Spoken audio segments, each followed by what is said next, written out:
Hi, this is Tim of the 1916 Company. Welcome and thanks for logging on. If you love this watch, email me directly. I am Team Mosso at the1916company.com for purchase pricing and availability questions concerning this watch. Today, in titanium carbide coated titanium, we have a 2024 limited edition of 350 pieces. Porsche Design and Hodinkee. This is the Chronograph 1. The Porsche Design Hodinkee Chronograph 1 is an homage to the original Porsche Design Chronograph of 1972. That Chronograph 1, built by Orfina and designed by Porsche Design, was the 7176S. So this right here is a tribute to that while being mechanically and materially upgraded with a few nods and winks to Hodinkee fans. So in titanium carbide coated titanium, the watch is 40.8 millimeters in diameter. I measure it 14.3 millimeters thick. If we measure just lug to lug, just the case, it's 44.4. And then if we measure the first link on each side to its opposite number, the total distance across the wrist is a beefier but still wearable 55.9. And though Hodinkee claims a 20 millimeter spacing between the lugs, I measured these 22. So take my word over theirs. Taking a quick look on the wrist, it is a surprisingly robust watch for something that, at least at face value, measures under 41 millimeters. You can see it's got a lot of presence, and not just because it's big and stark. It does have quite a bit of wingspan with that link-to-link distance across the wrist. So I'm going to say this will wear well on a wrist of, let's say, 16 centimeters circumference and up. If you were to put it on a strap, I would say 14, but on the bracelet, it's going to be 16, and again, mine is 16.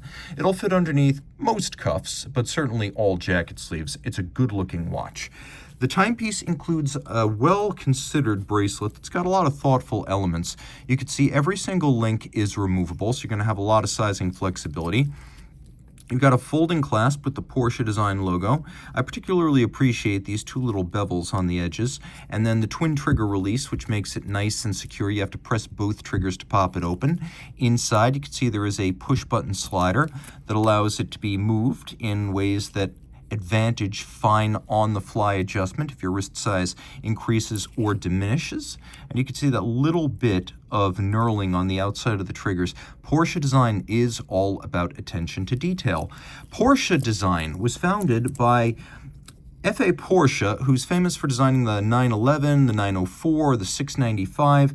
Interesting, he took after his ancestors in that he was in the automotive industry, but unlike his famous ancestors, he was not an engineer, he was an industrial designer.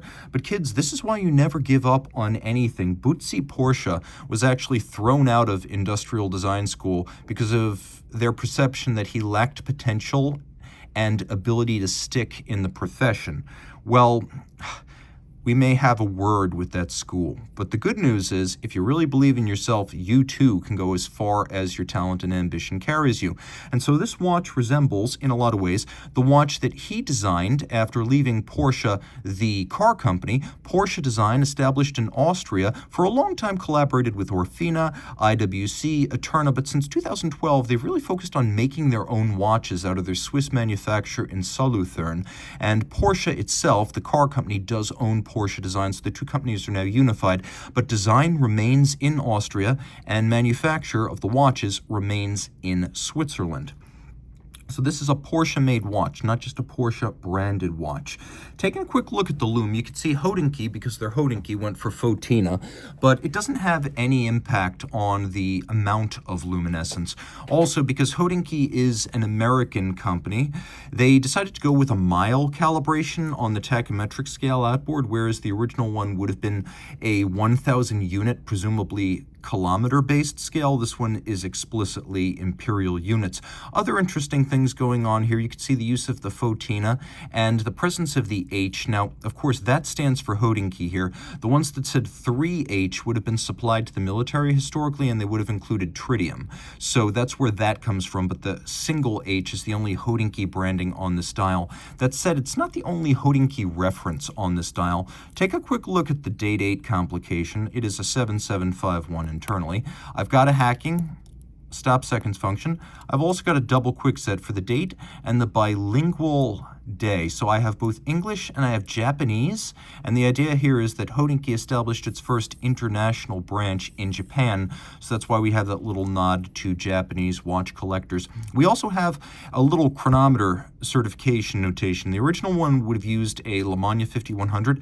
This is a chronometer certified, a 7750. I called it a 7751. The 51 would be triple calendar. This is 7750. So inside the case, we do have an own rotor and some aesthetic upgrades, though otherwise it's pretty much a standard 7750 in chronometer spec. Chronometer spec is no mean distinction. Remember, only 6% of watches exported from Switzerland are certified as chronometer. You can see this is the Chronograph 1 limited edition and homage to the 1972 original.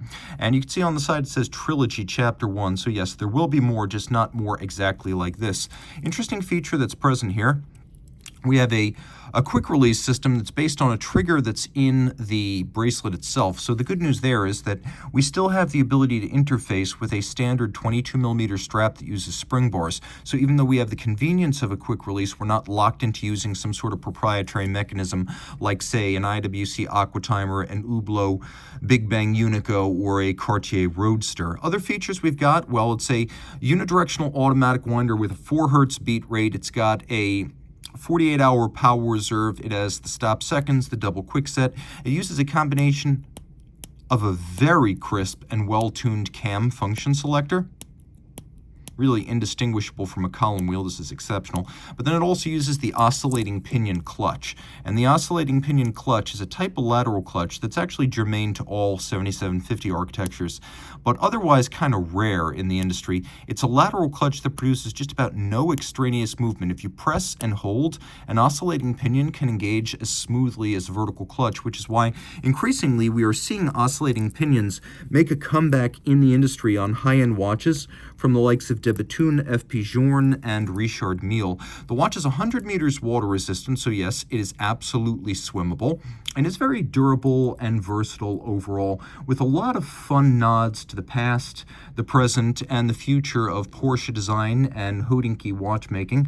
The dial, of course, harking back to the 1970s, not just designed to be instrument style, but because Butzi Porsche designed the Porsche 911, he took his cues from the VDO instruments that were on the dashboard of a traditional 911. So this is an instrument style dial, not in the aviation sense, but in the automotive sense. And I find that really cool because I love cars. So there is a lot going on with this watch and a lot to love.